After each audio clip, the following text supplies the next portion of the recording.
So బేసిక్గా మేము పెరిగింది రైల్వే క్వార్టర్స్లో. మా daddy is railway employee. Railway క్వార్టర్స్లో పెరిగాము. ఆ తర్వాత మేము మూవ్ అవుట్ చేసి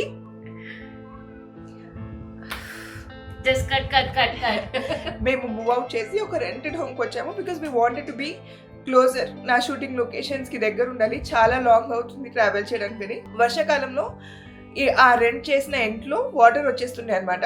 సో ఇలా కాదు, we have to move out to వేరే ప్లేస్ అనుకున్నాము. మా ఇంట్లో చాలా పిల్లులు ఉండే.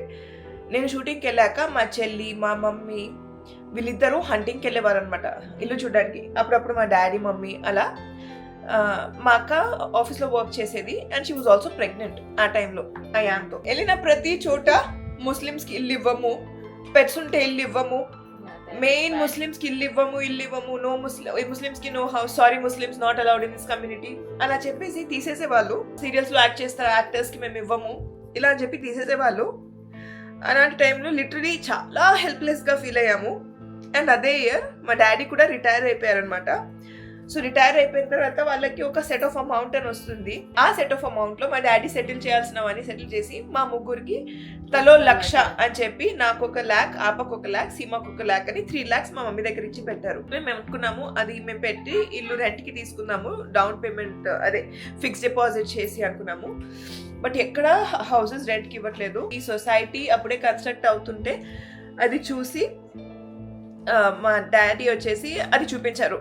ఇంపాసిబుల్ డాడీ, మేము ఇల్లు కొనడం ఏంటి, ఎలా కొంటాము, ఇట్స్ నాట్ పాసిబుల్, అవ్వదు. బికాస్ యాజ్ అన్ యాక్టర్ మాకు ఒక ఫిక్స్ పేమెంట్ ఉండదు, ఫిక్స్ శాలరీ ఉండదు. అండ్ లిటరల్లీ ఎంత హార్డ్ వర్క్ చేస్తే పీనట్స్ వచ్చేవి. చూడడానికి సెలబ్రిటీ కదా, వీళ్ళు యాక్టర్స్ కదా, వీళ్ళకి చాలా బాగుంటుంది మనీ అలా ఉంటుంది. కానీ literally it was so tough. అలాంటి టైంలో అంటే because I was an actor, ఒక కన్ఫర్మ్ పే ఏముండదు. సో నా పేరు మీద అంత పెద్ద లోన్ రావడం it is impossible.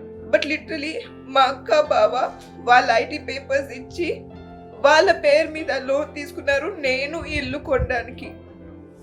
So if it was not ఆ పవర్ జీజు, ఇవాళ మా మమ్మీ డాడీ ఇంత కంఫర్టబుల్గా వాళ్ళ ఇల్లు, వాళ్ళ హౌస్ అని ధైర్యంగా ఒక ఛత్ ఉందని వాళ్ళు ఉండే వాళ్ళే కాదు. సో నేను for life I will be grateful to ఆపా జీజు. బికాస్ ఎవరు వాళ్ళ తలపైన లోన్ తీసుకోవడానికి రెడీ అవ్వరు. నేనే పే చేస్తున్నాను ఎవ్రీ నెల. I make sure and give that money to ఆపా.